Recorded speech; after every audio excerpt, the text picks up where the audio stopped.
Bismillahirrahmanirrahim. Assalamualaikum warahmatullahi wabarakatuh. Jumpa lagi dengan saya Nurlela, guru SMA Negeri 1 Palimanan dalam pembelajaran bahasa Indonesia. Pada kesempatan ini saya akan membahas tentang kritik dan esai.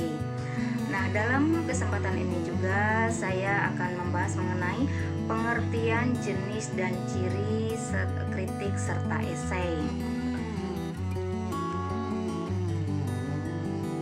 Perhatikan berikut ini PPT yang akan saya tampilkan, yaitu tentang pengertian kritik sastra dan esai. Yang kedua adalah jenis kritik sastra dan esai yang meliputi jenis kritik sastra dan jenis esai. Serta yang ketiga adalah ciri kritik sastra dan esai, yaitu ciri kritik sastranya dan ciri esai. Berikutnya definisi tentang kritik sastra dan esai adalah sebagai berikut. Kritik sastra merupakan pertimbangan baik dan buruknya karya sastra secara objektif. Sedangkan esai adalah karangan yang membahas suatu masalah secara sepintas dari sudut pandang pribadi penulisnya. Jadi dua hal pengertian ini dapat kita simpulkan bahwa kalau kritik sastra itu sifatnya objektif, sedangkan esai adalah sifatnya subjektif. Berikutnya kita perkenalkan tentang jenis kritik, walaupun tidak secara mendalam saya jelaskan. Yang pertama adalah kritik sastra ekstrinsik. Mungkin yang akan dibahasnya adalah tentang unsur-unsur ekstrinsiknya. Kemudian kritik sastra secara intrinsiknya, ya. Kemudian kritik deduktif, kritik induktif, kritik impresionik, kritik penghakiman, dan kritik teknis. Berikutnya adalah jenis esai. Ada esai deskriptif, yaitu esai yang bersifat menggambarkan dari sebuah peristiwa atau objek dan suatu hal tertentu. Yang berikutnya adalah esai tajuk. Esai yang adalah pribadi, esai reflektif, dan esai kritik. Berikutnya adalah ciri dari kritik sastra. Yang pertama adalah memberikan tanggapan terhadap hasil karya sastra. Yang kedua adalah memberikan pertimbangan baik dan buruk sebuah karya sastra. Dan yang ketiga, menggunakan pertimbangan yang bersifat objektif, ya, jadi tidak bersifat subjektif. Yang berikutnya adalah memaparkan kesan pribadi kritikus terhadap sebuah karya sastra. Berikutnya adalah memberikan alternatif perbaikan atau penyempurnaan. Dan yang terakhir adalah tidak berprasangka dan tidak terpengaruh terhadap penulisnya.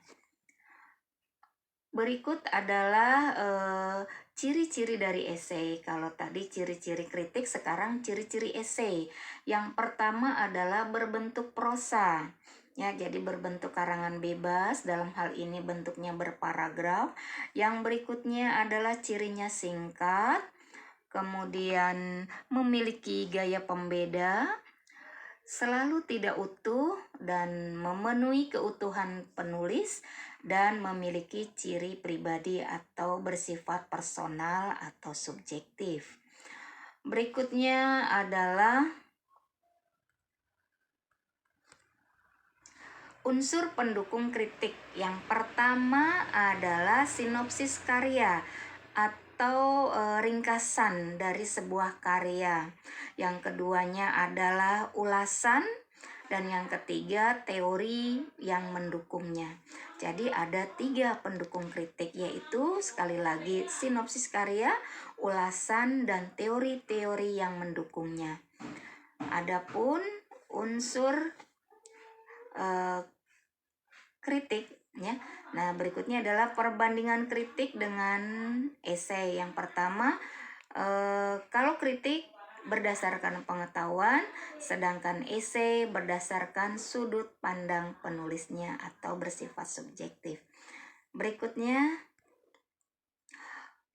Penyusunan kritik dan esai dengan memperhatikan aspek pengetahuan dan pandangan penulis. Untuk kritik menyusun terhadap karya sastra, sedangkan menyusun pernyataan esai terhadap suatu objek atau permasalahan.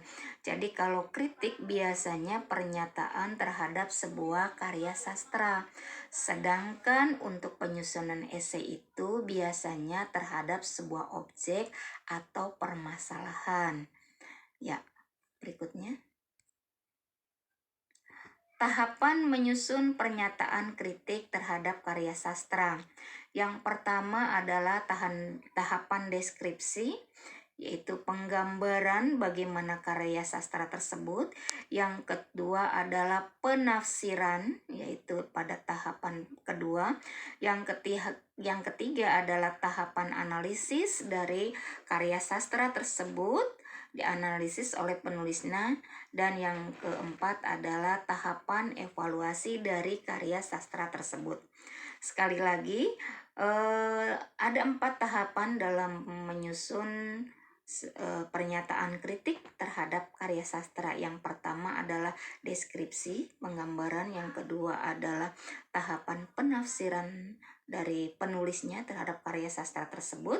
Yang ketiga adalah tahapan analisis penulis. Yang keempat adalah tahapan evaluasi. Sekarang bagaimanakah langkah menyusun paragraf dalam menulis esai? Yang pertama adalah menentukan topik permasalahan, yang kedua juga menentukan judul, yang ketiga menentukan tujuan dari penulisan esai, yang keempat adalah menentukan jenis esai yang akan kita tulis, yang berikutnya adalah membuat kerangka paragraf, dalam hal ini paragraf esai.